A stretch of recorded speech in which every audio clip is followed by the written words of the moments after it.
अभी ready? Yes sir. चलो ठीक है दोस्तों, हम बढ़ रहे हैं सबसे पहले आयनिक इक्विलिब्रियम में। पहले तो आयनिक इक्विलिब्रियम, क्यों आयनिक इक्विलिब्रियम है, केमिकल इक्विलिब्रियम और आयनिक इक्विलिब्रियम में क्या फर्क है।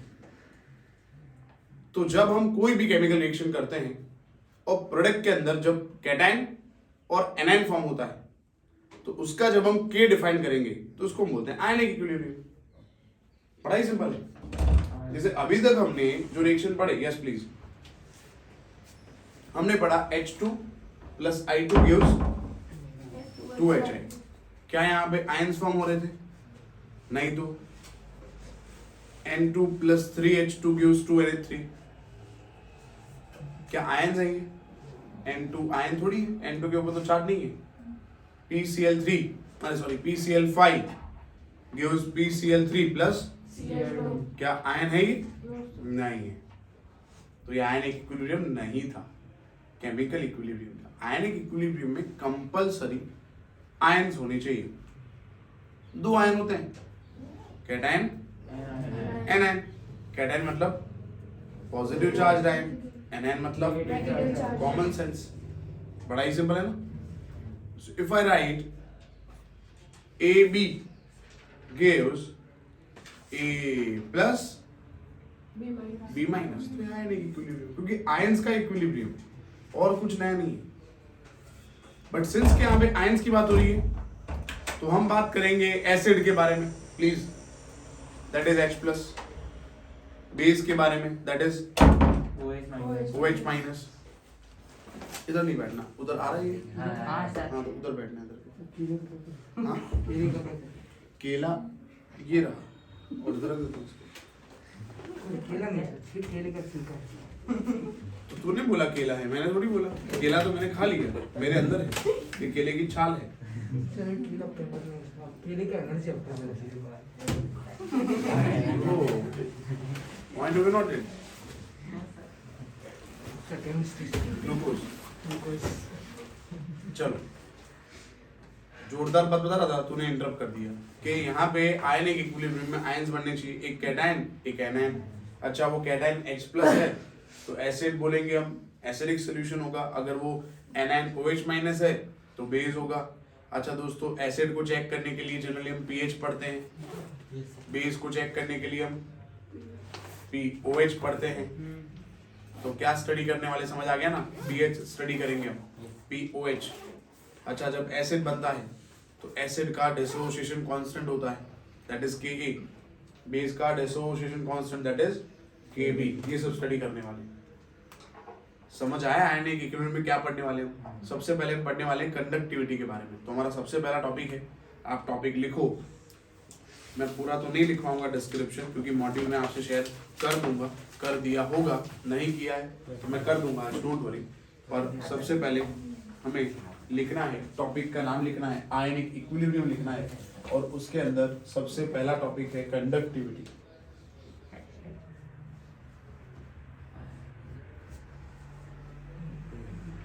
सबसे पहला टॉपिक है कंडक्टिविटी। आयनिक क्या सर? हाँ, आयनिक इक्विलिब्रियम, उसमें सबसे पहला टॉपिक है कंडक्टिविटी। चलो दोस्तों, तो बड़ा सिंपल है। कंडक्टिविटी मतलब कुछ सब्सटेंस कंडक्टर होते हैं और कुछ सब्सटेंस नॉन कंडक्टर होते हैं। नॉन कंडक्टर का मतलब इंसुलेटर। जो खुद के अंदर से इलेक्ट्रिसिटी पास नहीं होने दे रहा। The substance which will not conduct electricity is known as non conductor. और जो कंडक्ट करेगा इलेक्ट्रिसिटी दैट इज कंडक्टर। और कंडक्टर इसलिए होता है क्योंकि उसके अंदर होते हैं फ्री इलेक्ट्रॉन। क्या होता है? एग्जैक्टली। तो फ्री इलेक्ट्रॉन किसके अंदर होते हैं? कंडक्टर। हाँ, मतलब एग्जाम्पल मेटल। Non metal. देखो मेटल का डेफिनेशन ही है इजीली लूज इलेक्ट्रॉन। तो जो इजीली इलेक्ट्रॉन लूज करता है मतलब फ्री इलेक्ट्रॉन उसके पास अवेलेबल है। तो इसका मतलब कोई भी मेटल है वो सब कैसे होंगे? They are conductor. समझ आ गया? और रबर है, प्लास्टिक है, वुड है, नॉन मेटल है, दे आर नॉन कंडक्टर। तो दो क्लासिफिकेशन समझ आ गया आपको? पहला क्लासिफिकेशन है, सबसे पहला है नॉन कंडक्टर। नॉन कंडक्टर मतलब जो इलेक्ट्रिसिटी कंडक्ट नहीं करता। और उसके एग्जांपल मैंने आपको बताए, कौन कौन से एग्जाम्पल बताए मैंने?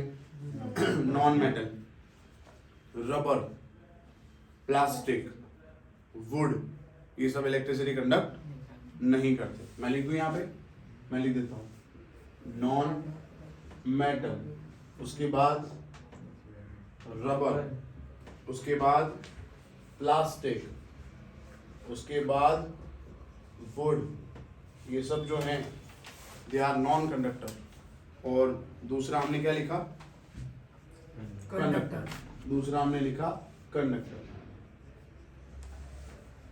चलो, कंडक्टर का मतलब जो इलेक्ट्रिसिटी पास कर रहा है, करंट फ्लो कर रहा है अंदर से, तो कंडक्टर है। ठीक है। तो इलेक्ट्रिसिटी पास हो रही है इसमें से, वो कंडक्टर है। अब मैं कंडक्टर को दो कैटेगरी में डिवाइड कर रहा हूँ, एक तो मेटेलिक कंडक्टर और दूसरा आयनिक कंडक्टर। नॉन मेटेलिक कंडक्टर तो खत्म हो गया, नॉन कंडक्टर मतलब इलेक्ट्रिसिटी पास नहीं हो रही, खत्म हो गई बात।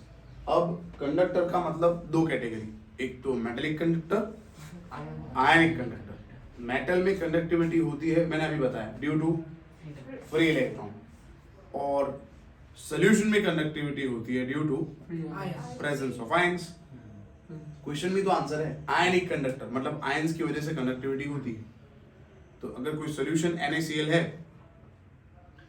एक्वियस सॉल्यूशन ऑफ NaCl, वो कंडक्टिविटी शो कर रहा है क्योंकि उसके अंदर आयन है, Na+, Cl-, पानी में है H+, OH-, ये सब आयंस की वजह से कंडक्टिविटी है। मेटल में कंडक्टिविटी किसकी वजह से? Free electron. इलेक्ट्रॉन की वजह। समझ आ गया? That's great. तो यहाँ पे कंडक्टर के अंदर सबसे पहले दो कैटेगरी, एक मिनट पहले मैं लिख दूं, फिर आपके क्वेश्चन ले रहा हूं। मेटेलिक कंडक्टर और दूसरा लिखना है आयनिक कंडक्टर। मेटेलिक कंडक्टर और आयनिक कंडक्टर।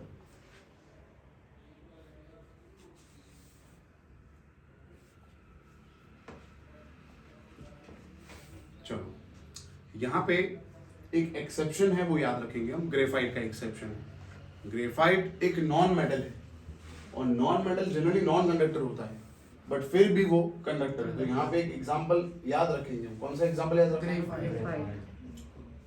और मेटल्स तो ही, मेटेलिक कंडक्टर मेटल में तो होता ही। अगेन दोस्तों, graphite is non metal, although due to presence of free electron it shows conductivity, so it is metallic conductor। याद रखना, एक्सेप्शन है ग्रेफाइट।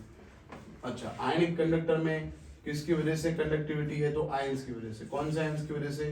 कैटायन और एनायन। इसमें बिल्कुल आपको डाउट नहीं होना चाहिए।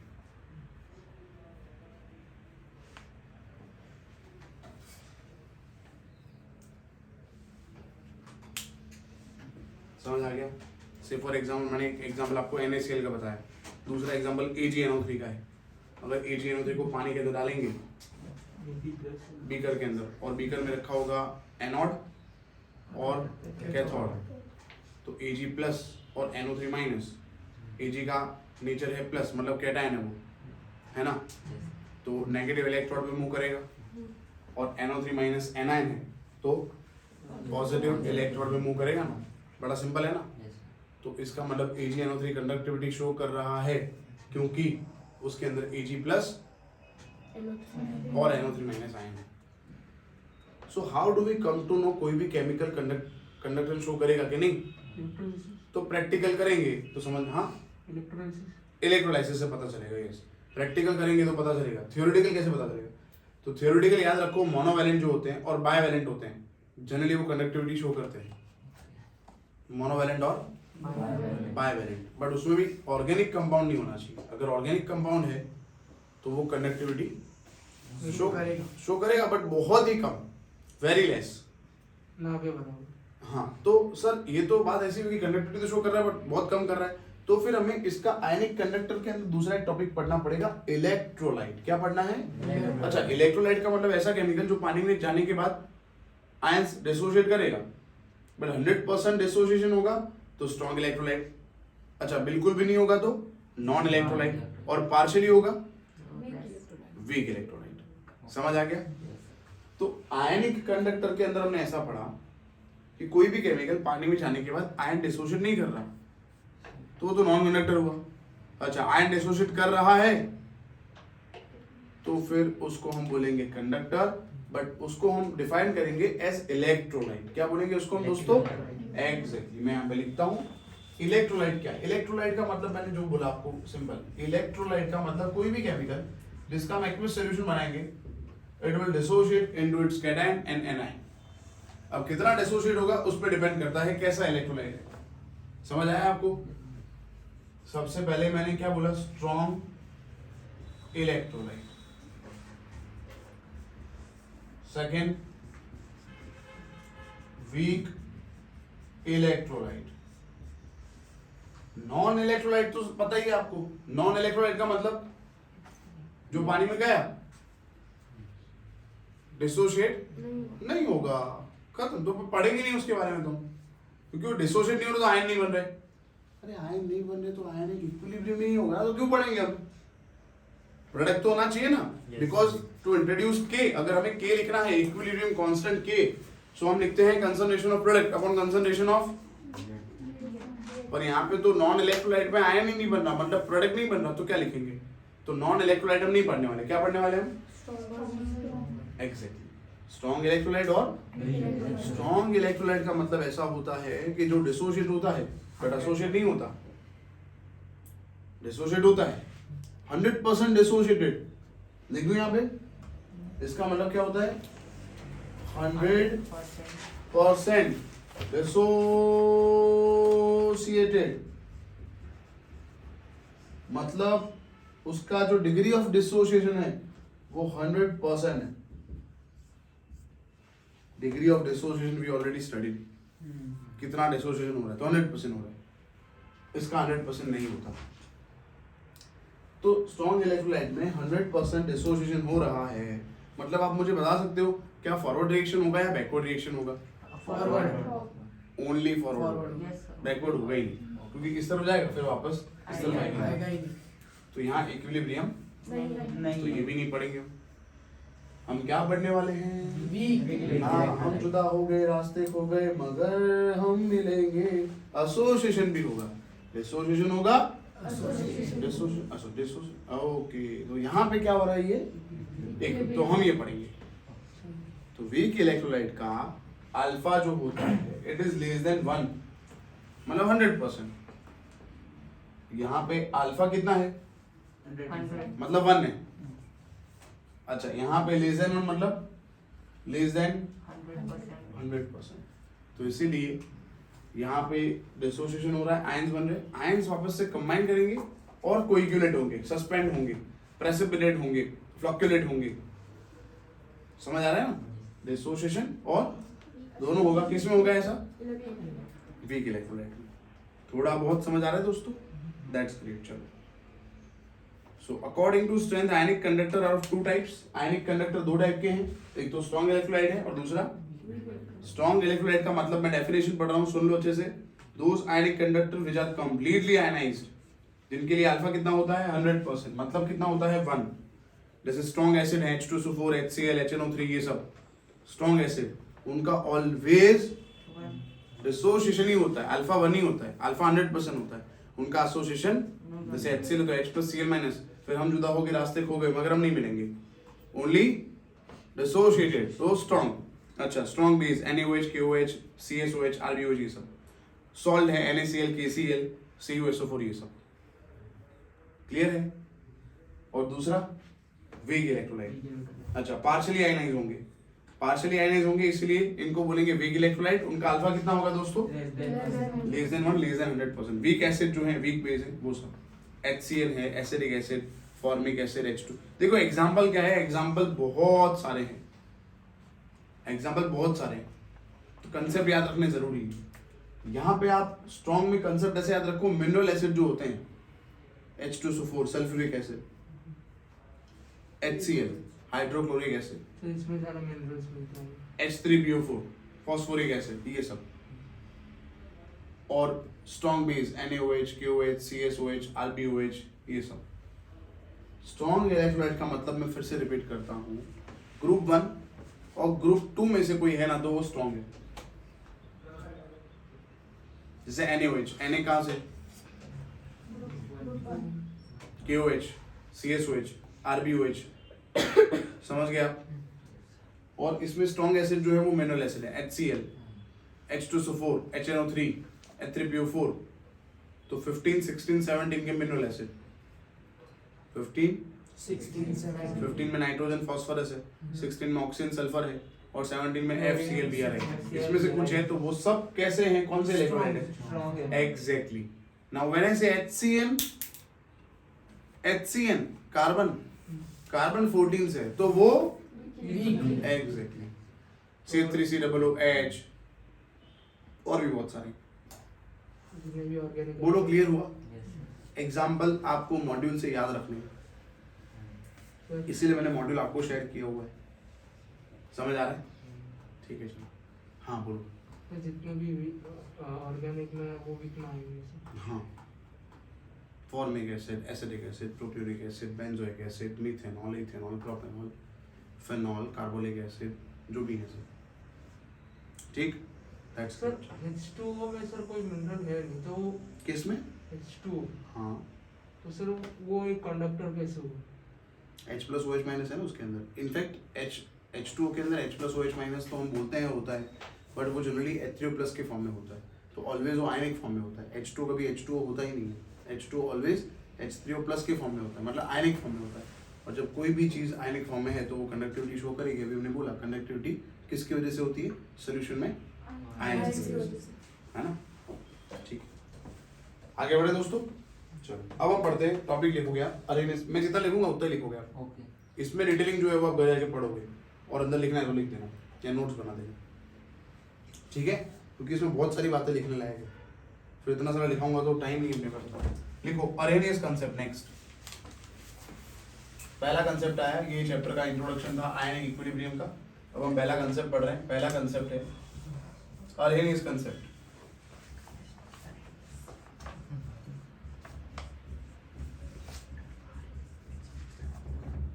चलो अरेनियस कंसेप्ट लिखना नहीं है, बहुत सारे पॉइंट है इसमें, 5 पॉइंट है, ये लिखना नहीं है हमें, खाली मैं बता रहा हूँ, आप समझ लो।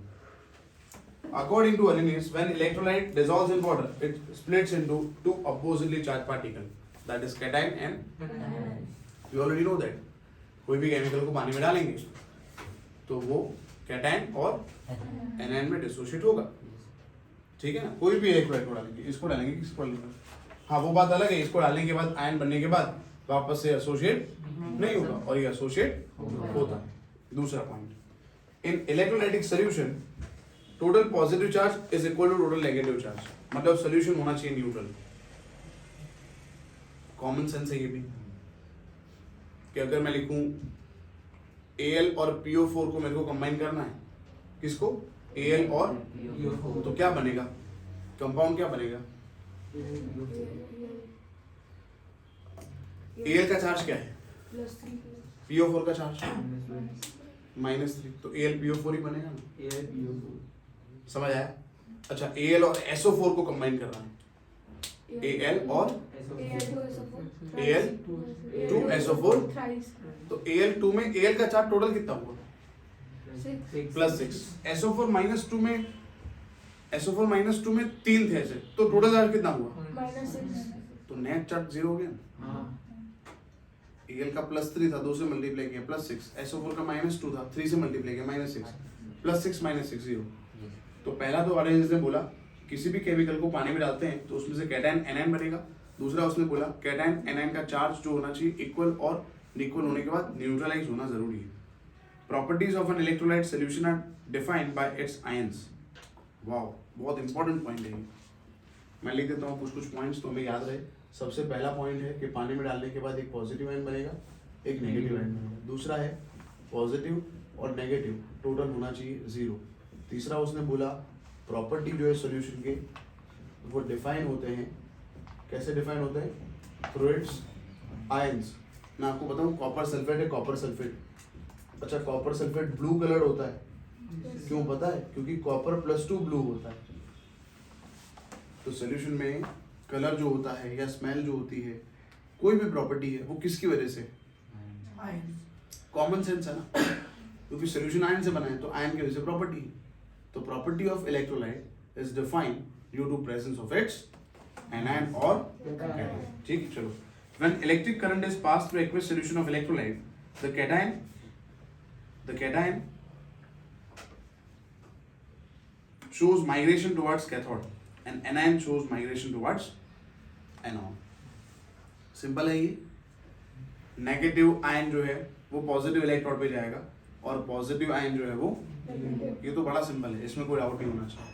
तो यहाँ पे नेक्स्ट पॉइंट है, अगर कैटायन ले रहे हैं तो कैथोड पे मूव करेगा और एनायन जो है वो एनोड पे मूव करेगा in the presence of electric field. Electric field apply करेंगे तो एनायन एनोड पे मूव करेंगे और कैटायन कहाँ मूव करेगा, कैथोड पे. और बड़ा सिंपल है, याद रखना. देखो कैटायन CC, एनायन AA, वो भी तो कनेक्शन है, भूलोगे नहीं आप. तो पहला पॉइंट क्या था, रेडियस ने क्या बोला, जब कोई भी केमिकल को या कोई भी इलेक्ट्रोलाइट को पानी में डिसॉल्व करेंगे, it dissociate into its respective ion, positive and negative, cation and anion. Cation anion का टोटल चार्ज कैसा होना चाहिए, तो सॉल्यूशन इलेक्ट्रिकली न्यूट्रल होना चाहिए. तीसरा पॉइंट बताया कि property of solution is defined due to presence of its ions, like CaSO4 is blue in colour because of presence of, उधर नहीं इधर देख, साक्षात यहाँ दर्शन हो रहे तेरे को मेरे, Cu+2 ब्लू कलर होता है इसलिए. अच्छा, फिर बोला उसने अगर इसको हम इलेक्ट्रिक फील्ड में रखेंगे तो पॉजिटिव आयन जो है कैटायन वो कैथोड पे जाएगा, एनायन एनोड पे मूव करेगा. That's great. चलो, अब मैंने आपको आगे बोला कि हम इक्विलिब्रियम किस में हो रहा है, स्ट्रॉन्ग में या वीक में. तो इसके अंदर law of mass action apply कर सकते हैं. जैसे मैंने अभी आपको बताया, जैसे मेरे पास AB इलेक्ट्रोलाइट है और ये वीक इलेक्ट्रोलाइट है, तो क्या बनेगा, यू नो क्या बनेगा, A प्लस प्लस, और इधर क्या होगा कि कुछ अनआयोनाइज AB पड़ा रहेगा. समझे आप, इसका 100% डिसोसिएशन नहीं हो रहा, वो तो पहले ही बोला 100% नहीं हो रहा, लेस देन 100% है. मतलब ये मैंने 100 लिया ना, उसमें से 90 ही इसमें कन्वर्ट हो रहा है. 10% तो ये अनआयोनाइज्ड है, प्रेसिपिटेटेड रहेगा, सस्पेंडेड रहेगा, और वापस से जो बन रहा है ना, ये वापस से कंबाइन करके वापस सस्पेंड हो जाएगा. अच्छा, जो सस्पेंडेड है वापस ये बनेगा. अच्छा, ये वापस बनेगा. अच्छा, अरे यार क्या हो रहा है. हाँ, तो यहाँ पे हम क्या यूज कर सकते हैं, लॉ ऑफ मास एक्शन. क्या था कि कंसंट्रेशन ऑफ, हाँ, concentration of product upon concentration of reactant. But यहाँ पे तो कंसंट्रेशन ऑफ प्रोडक्ट, बट वो आयन है, तो कोई बात नहीं, वही लिखेंगे. A प्लस का कंसंट्रेशन, B माइनस का कंसंट्रेशन अपॉन AB का कंसंट्रेशन. समझ आ रहा है दोस्तों? Yes. बड़ा सिंपल है यार, इतना टफ नहीं है. कोई डाउट है दोस्तों? C क्या है सर? क्या बेटा, कौन सा सी? सर C क्या है? M क्या है सर? M हाँ? CM में M क्या लिखा? अरे ये लॉ ऑफ मास एक्शन है. गोल्डबर्ग और आगे साइंटिस्ट थे ना. C लगा सर. चलो,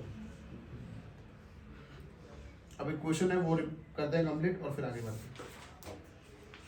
बोलो, कोई डाउट? ये हो गया चैप्टर का भयंकर इंट्रोडक्शन. वो इंट्रोडक्शन हो गया और ये थ्योरी पहला, अरेनेस कंसेप्ट. अरेनेस कंसेप्ट पूछेंगे तो 5 पॉइंट लिखने हैं. पहला पॉइंट लिखना है, कोई भी इलेक्ट्रोलाइट पानी में डिसॉल्व करने पे पॉजिटिव नेगेटिव आयन डिसोशिएट करेगा. पॉजिटिव नेगेटिव चार्ज इक्वल होने से सॉल्यूशन होगा न्यूट्रल. अच्छा, सॉल्यूशन में प्रॉपर्टी होते हैं due to presence of its ion. फिर लिखना है, if an electrolyte is subjected to electric field then cation will move towards cathode, anion will move towards anode. और फिर लिखना है, for weak electrolyte the balanced chemical equation AB gives A plus B minus. For this reaction we can apply LMA, law of mass action, and K is equal to A plus B minus upon AB. Ready? चलो, अब एक question repeat मैं करता हूँ, solve करते हैं अपने, और फिर हम शुरू करते हैं पहला थ्योरी, most timely, Ostwald's dilution law. ठीक है, लिखो क्वेश्चन, लिखो, इफ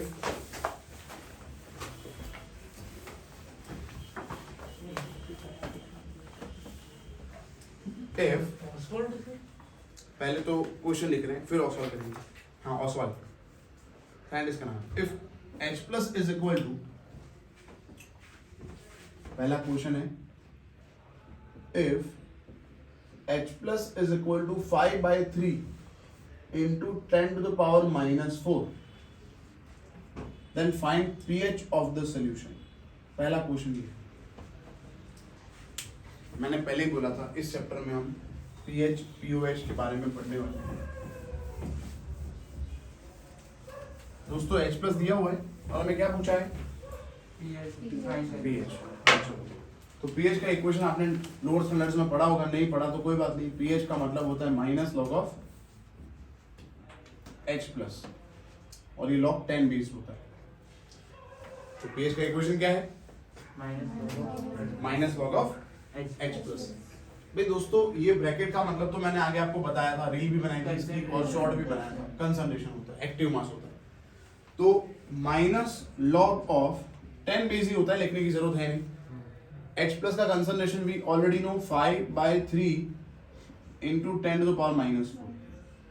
अब आप देख लो, लिखो मत, बाद में लिखना। माइनस को बाहर रखो, अभी माइनस को अप्लाई नहीं करना। अगर अच्छा ये डिवीजन है ना, तो लॉग अप्लाई होगा ना, तो डिवीजन में सब्सट्रैक्शन होता है, याद रखो आप, और मल्टीप्लीकेशन में एडिशन होता है। मैं फिर से रिपीट करता हूँ मोहिनी, ये 5 वैल्यू और 3 वैल्यू अगर इंडिविजुअल लॉग अप्लाई करना है और 5 और 3 डिवीजन में है, तो अगर इसको लॉग अप्लाई करना है तो डिवीजन के अंदर सब्सट्रैक्शन होता है और मल्टीप्लिकेशन में एडिशन होता है। So write by this way log 5, ठीक है, ये 3 डिवीजन में है ना इसके, तो इसको अगर लॉग अप्लाई करेंगे, लॉग 3 लिखना है तो इधर माइनस करके लिखना पड़ेगा। समझ आ गया? अच्छा ये क्या है? मल्टीप्लिकेशन। तो क्या लिखना पड़ेगा लॉग अप्लाई करेंगे?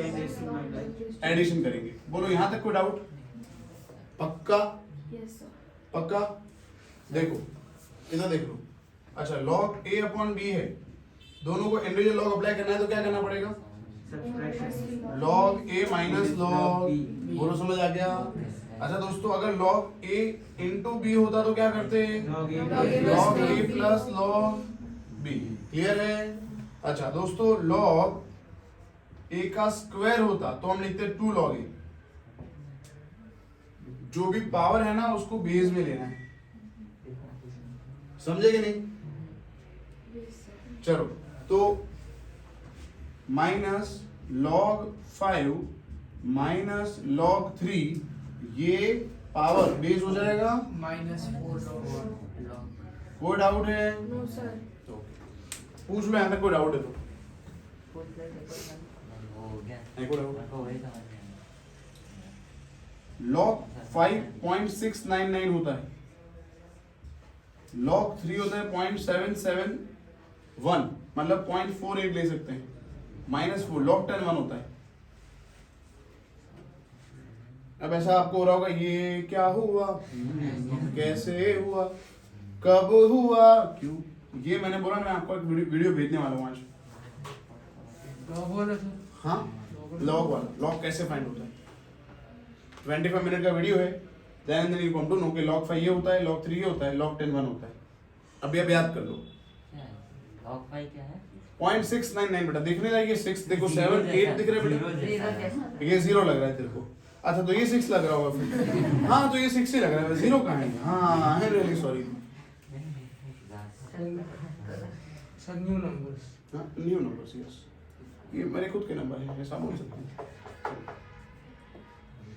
0.699 को 0.7 ले सकता हूँ मैं, यस सर। तो ले लेते हैं।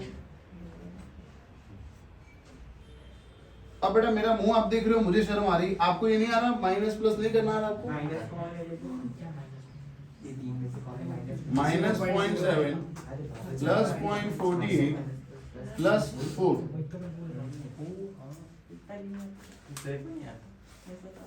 कितना हो बताओ जल्दी फटाफट, आंसर बताओ।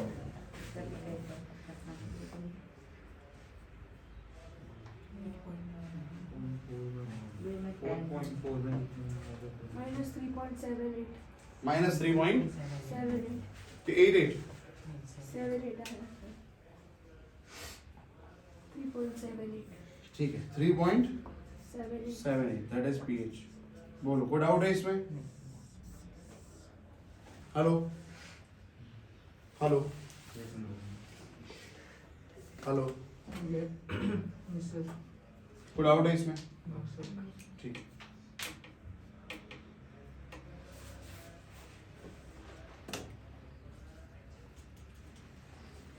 ये log 5.7 कैसे हुआ, log 3.48 वो देख लेना वीडियो आप, ठीक है, वरना अभी 20-25 मिनट बर्बाद हो जाएंगे हमारे और हमारा केमिस्ट्री रुक जाएगा, मैथ शुरू हो जाएगा, वो आप आराम से घर पे करना। तो एग्जाम हो गया, पीएच फाइंड कर लिया ना, पीएच ऐसे फाइंड होता है। अब आप लिखो topic Ostwald's dilution law, next topic.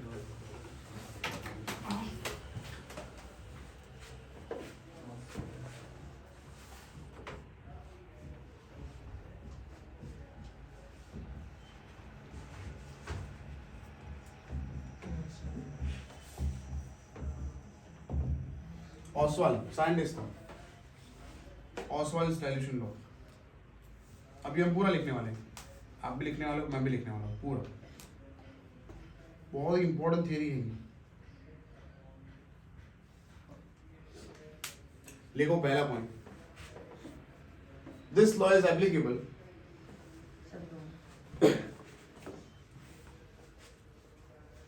this law is applicable only for weak electrolyte.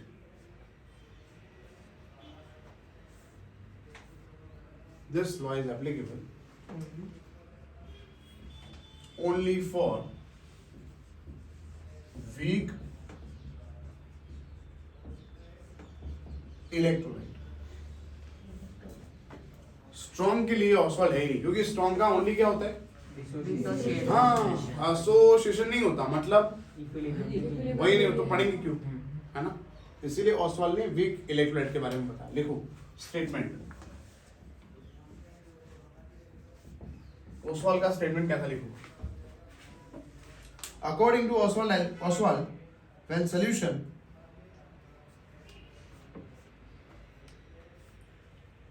according to Oswald, when solution of weak electrolyte,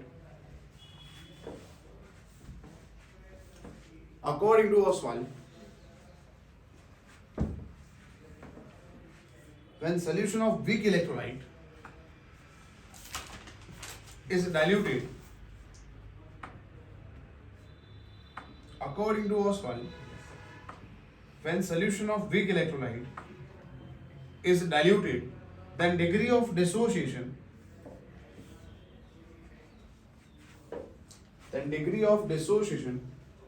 of solution is increased.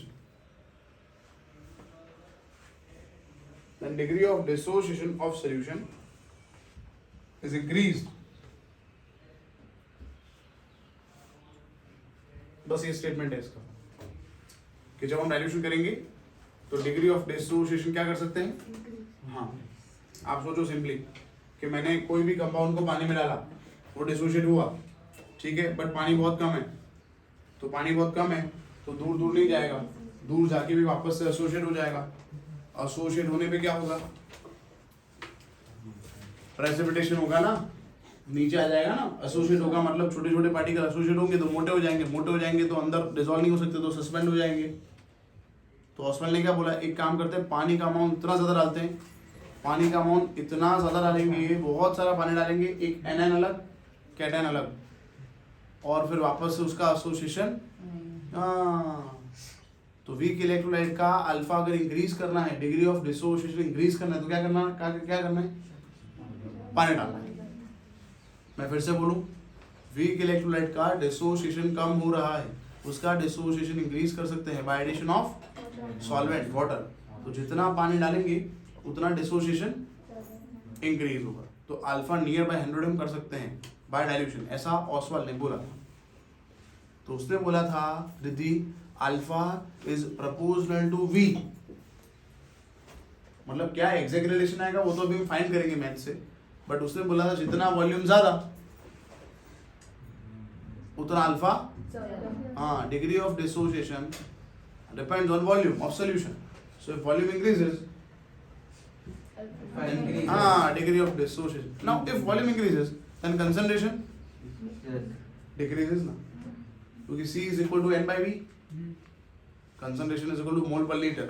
अगर आपने वॉल्यूम बढ़ाया तो कंसंट्रेशन कम होगा, इसका मतलब जितना कम कंसंट्रेशन उतना ज्यादा वॉल्यूम उतना ज्यादा अल्फा। और ये कौन से इलेक्ट्रोलाइट के लिए पढ़ रहे हैं हम, एक मिनट, स्ट्रॉन्ग के लिए हम क्यों नहीं पढ़ रहे, स्ट्रॉन्ग की क्योंकि वो मतलब है ना, वो इस इक्विलिब्रियम नहीं बनेगा उसका। तो क्या होगा उसमें? उसमें सिर्फ है ना, क्या बोलते हैं उसको, क्या बोलते हैं? उसमें डिसोसिएशन नहीं होगा। नहीं होगा। मतलब वो 100% डिसोसिएट हो जाएगा।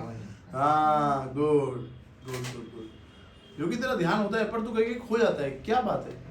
ध्यान था पूरा। पूरा ध्यान था?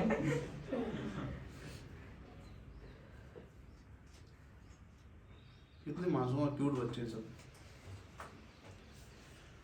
ध्यान दो यार। गुड।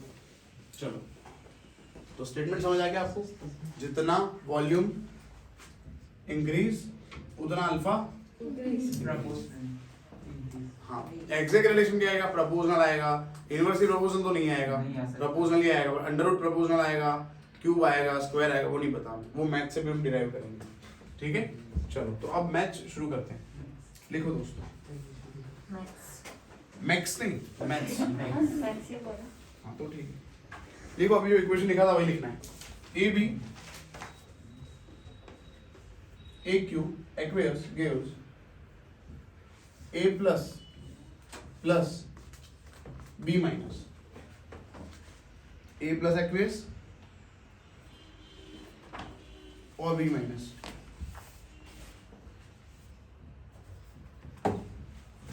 चलो अब याद करो केमिकल इक्विलिब्रियम।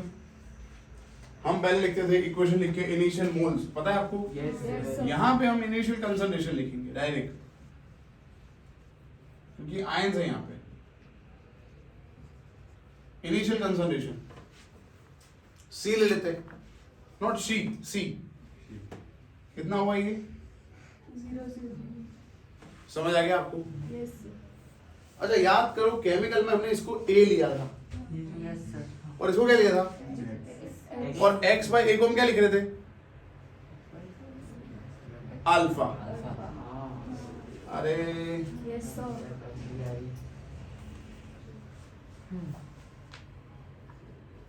तो यहाँ पे x लिख सकते हैं, बट सुनो, x लिखे उससे अच्छा लिखते हैं अल्फा इंटू, बट a यहाँ पे क्या है? तो x क्या लिखेंगे? अल्फा।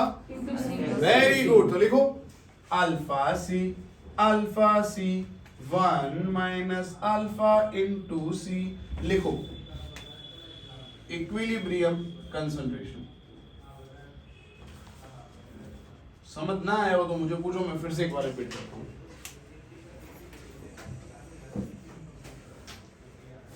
यहां तक समझ आ गया दोस्तों? Yes, sir. कोई डाउट है यहां तक? No, sir. पूछ लो, डाउट है तो।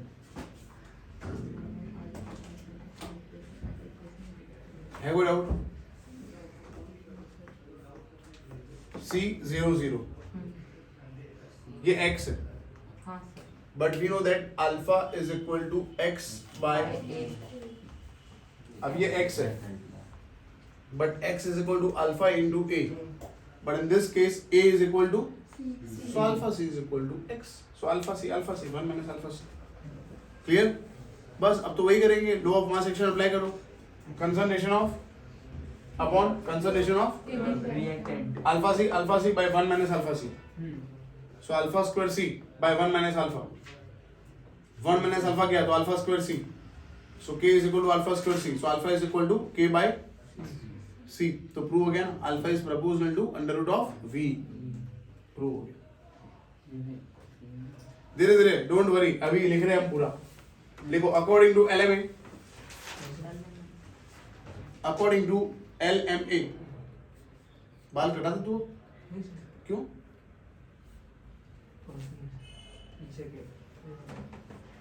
मैंने कटा दी, देख चोटी बनानी थी मेरे को, दिल के अरमा आंसुओं में बह गए, हम चोटी बना के भी तन्हा रह गए। लिखो according to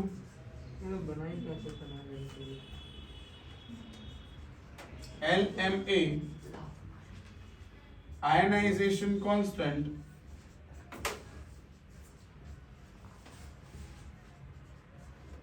K is equal to alpha c by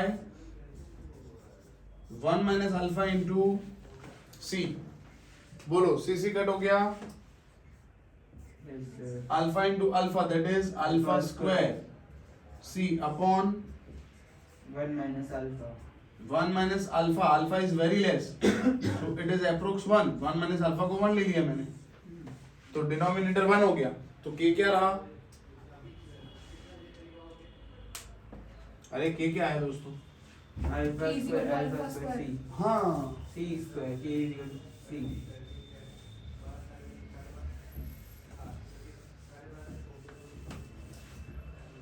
चलो तो k आया C square. Alpha square c, ठीक है। चलो तो k upon c is equal to alpha square, so alpha is equal to under root k upon under root c।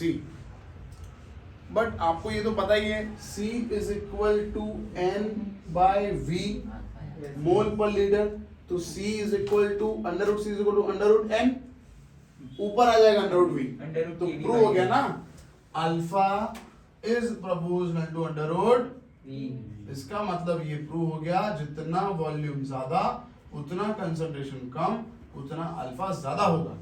तो हमने prove कर दिया ऑसवाल्ड के स्टेटमेंट को कि भाई जितना हम पानी डालेंगे उतना वॉल्यूम बढ़ेगा, कंसंट्रेशन कम होगा, बट कंसंट्रेशन भले कम हो, अल्फा क्या होगा? इंक्रीज। देखो 10 फॉर वीक इलेक्ट्रोलाइट, हाँ इसमें ना अल्फा लाना था, इसके लिए तो ऊपर अल्फा की वैल्यू 1 नहीं लिखी ना, k is equal to alpha square. हाँ, वरना अल्फा वन लेते तो बाकी क्या रहा फिर? हम्म. ठीक है, लिखो 10 for weak electrolyte,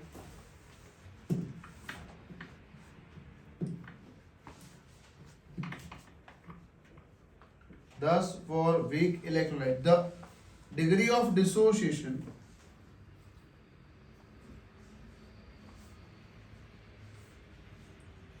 for weak electrolyte, the degree of dissociation is directly proportional to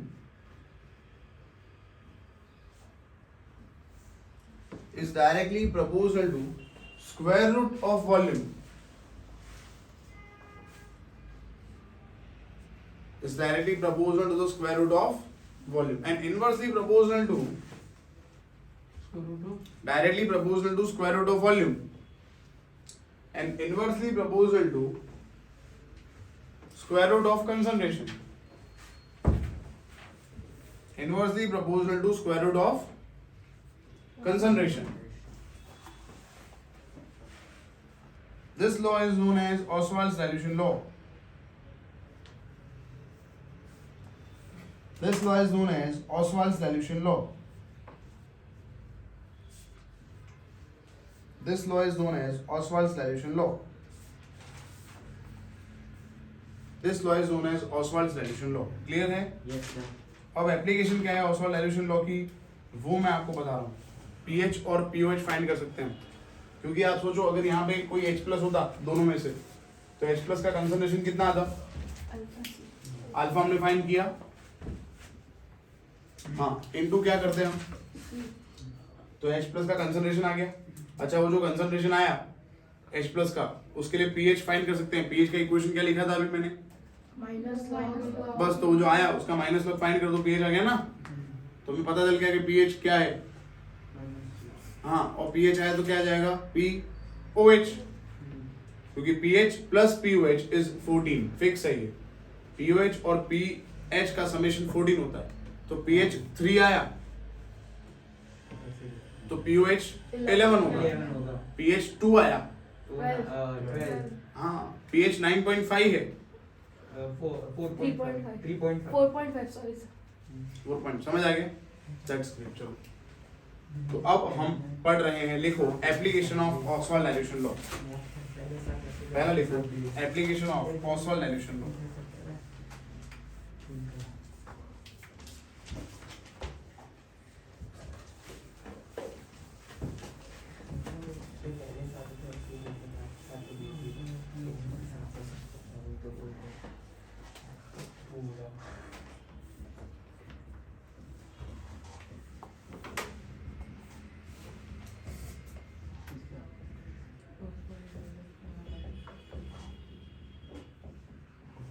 लिखो पहला, for weak mono basic acid ऐसे लिखो, for weak mono basic acid. बस अब AB की जगह HA लिखना है, लिखो HA gives H plus plus A minus, और नीचे ये दो लिखना ही है एक्वेस। दोस्तों इनिशियल कंसंट्रेशन इसका कितना लेंगे? 0 इसका 0 लेंगे, तो शुरू कैसे करेंगे इसका 0? चाहिए नहीं सर। ऋषभ है, देखो तो 0 0, ये कितना होगा? अल्फा सी ये अल्फा सी ये माइनस अल्फा माइनस अल्फा चलो K हो जाएगा concentration of H plus into concentration of A minus upon concentration of HA।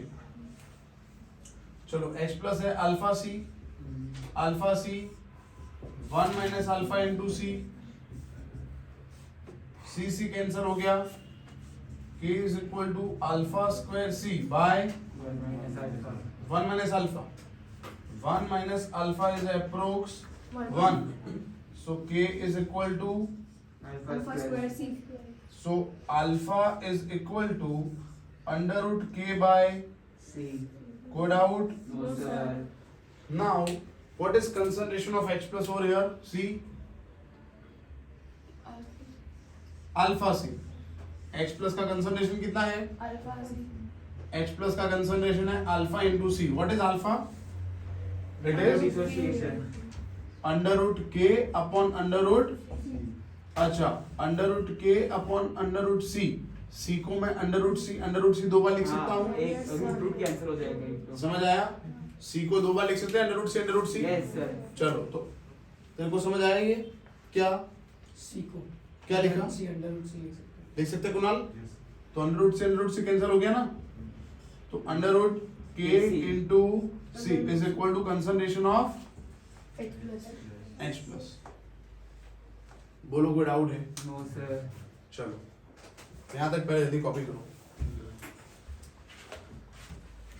H plus आ गया under root K into C।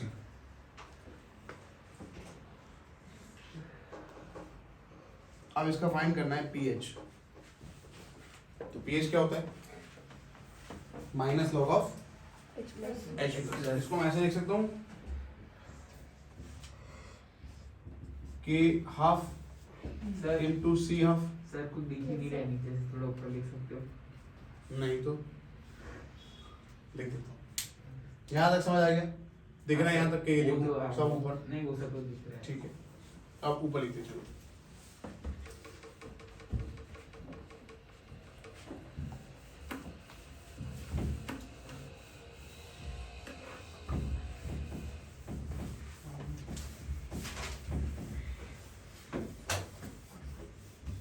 Madam नहीं है आज, क्या हुआ?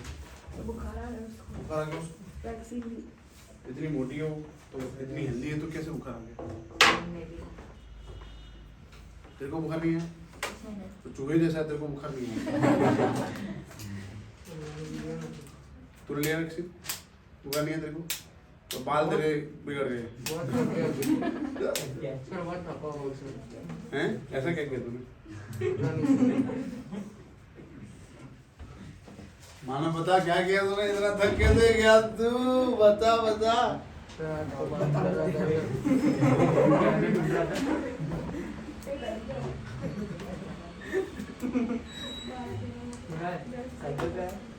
कैसे थक गया बता? सर रात को बातें कर रहा था। किससे? हाँ? दीदी के साथ बात कर रहा था। हाँ? रात को दीदी के साथ बात कर रहा था, उनको भी नींद नहीं आ रही थी। क्या बात कर रहे थे? कुछ नहीं करते, उनका ट्रिप के बारे में बात कर रहे थे।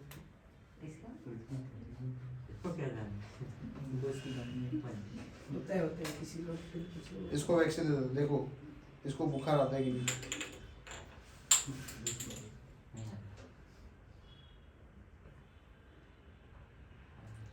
सर ज्यादा डोज हो गया। तुम लोग क्या देख रहे हो? मेरे को आता है कि नहीं है देख रहे हो? तो उन काफी कितने हैं? ये सब पैसे काले काम करता हूँ मैं, देखो प्रो हो गया आज। चलो भाई H प्लस जो है मैंने कुछ नहीं किया। उसको हम ऐसे लिख सकते हैं ना कि हाफ C हाफ। और दूसरी एक बात, यहाँ पे H प्लस एसिड है ना, तो K को हम क्या लिख सकते हैं? हाँ A फॉर ऐसे हाँ, तो ऐसे लिख दो ना, अच्छा लगेगा। क्यूट सा, छोटा सा क्यूट सा A लिख दो नीचे, क्यूट सा लिख दो। सबका सब में से हाँ बेटा,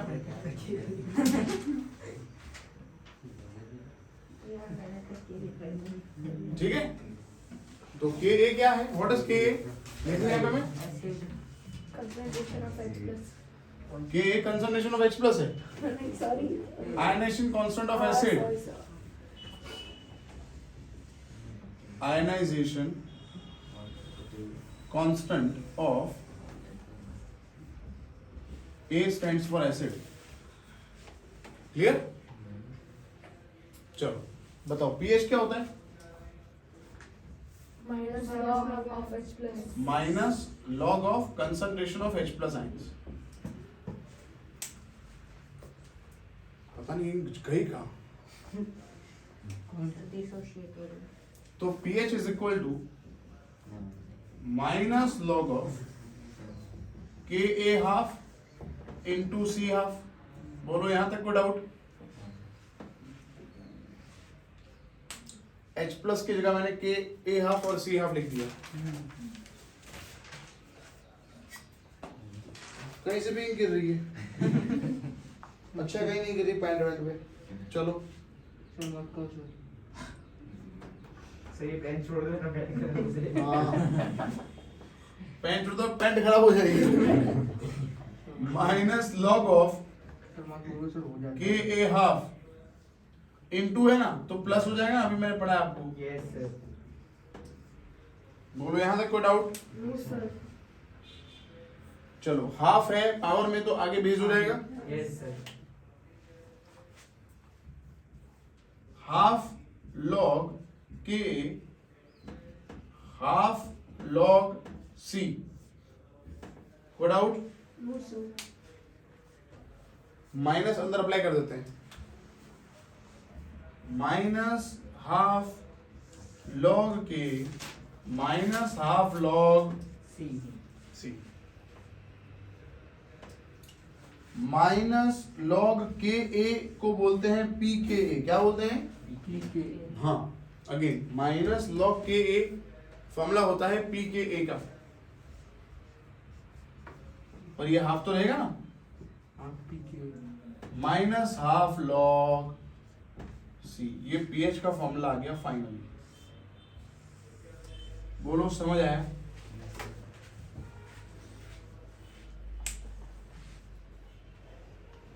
वाली का आंसर मिल जाएगा क्या दोस्तों? हाँ, एक Ka और C होगा तो pH फाइनल। एग्जांपल हाँ, एग्जाम्पल कराएंगे अभी, पहले मैं पढ़ा तो दूं पूरा थ्योरी। बोलो कोई डाउट है दोस्तों? No, sir. बोलो बोलिए जी। सर ये हाफ पी के आगे माइनस नहीं आएगा ना? नहीं आएगा ना, हाफ लॉग Ka का पूरा फॉर्मूला pK होता है। pKa मतलब होता है माइनस लॉग Ka। जैसे पता है pH का क्या था? माइनस, देखो pKa ये जो होता है वो माइनस लॉग में होता है। अगर आप लिखो pKb minus log of Kb, समझे आप? जैसे आप लिखो pOH minus log of concentration of OH minus, समझे आप? Yes sir P of KW minus log of KW। मैं सिंपली बताता हूं, अगर P ऑफ ऋषभ है, सर एच नहीं है सिर्फ बी है हाँ? एच नहीं है सर ऋषभ, भ नहीं ऋषभ ऋषभ सर ये नहीं है, नहीं है सर ऋषभ सही है क्या मतलब होता है ऋषभ का? कोई नहीं पता कलंक हेतु सर सीजन का नाम नहीं है हाँ? ऋषभ इस सीजन का नाम नहीं है? पता नहीं minus log of Rishabh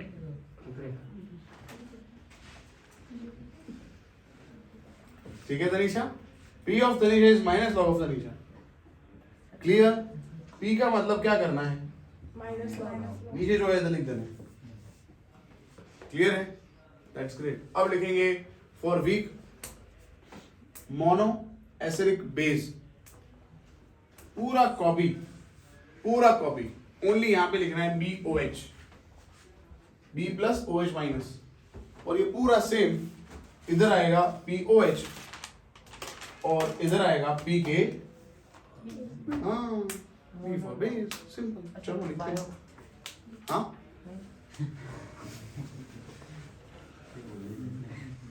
for weak mono acidic base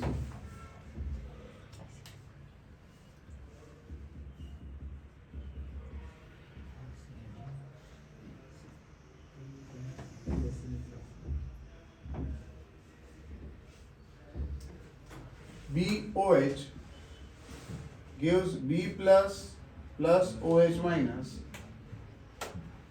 2 लिखना है इधर सेकेंड एप्लीकेशन है ये 0 0 अच्छा ये B हो जाएगा सब B B B और इधर हो जाएगा क्या हो जाएगा ऊपर क्या आएगा B plus into OH minus. Yes B plus OH minus BOH पूरा कॉपी KB जब पे A है क्यूब से वहाँ पे B लगाना हाँ क्यूब से B लगाना KA जगह KB लिखना है OH minus is alpha C. So OH minus is under root KB upon under root C. तो ये KB हो गया तो ये KB हो जाएगा तो ये KB हो जाएगा और ये हो जाएगा OH माइनस तो हो जाएगा OH minus KB OH OH OH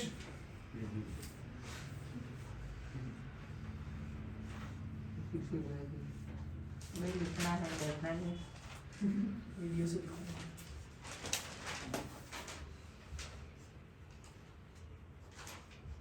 चलो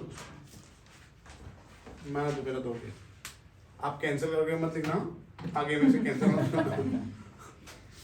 वीडियो चल रहा है यस सर क्या अच्छी बैटरी गुड हाँ 59 मिनट कितना 59 मिनट्स 1 घंटे का होगा. एक घंटे का हो गया सर जैसे फोन अभी भी सर 2021 का सबसे बेस्ट फोन था क्या हो बेटा No, before. i4 ये जो 14 है ना प्रो सबसे बेस्ट फोन है सर ओवरऑल एस्पेक्ट्स के साथ बराबर और कुछ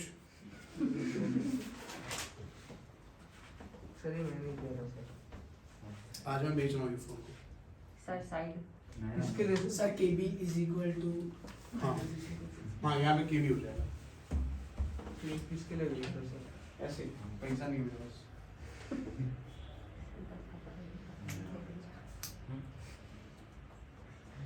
फिर वो यूज करूंगा सैमसंग सर ये M30 ₹150 देगा हाँ 150 रुपए देख तो रहा है तो 150 रुपए ला देखने के 150 रुपए 1.5 लाख का फोन है देखने के ही पैसे इतना अपना तो बना रहा है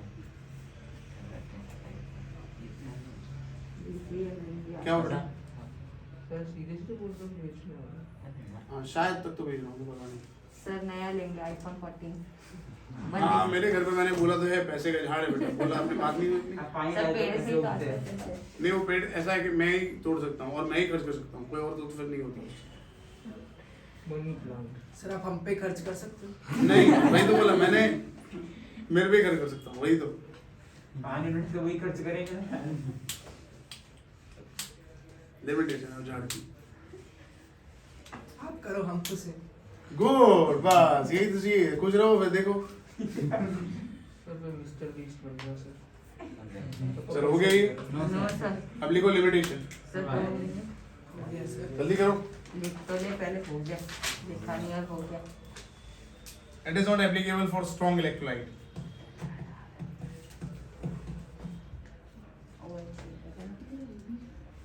It is not applicable for sir बाकी है सर तो एक limitation, it is not applicable for strong electrolyte.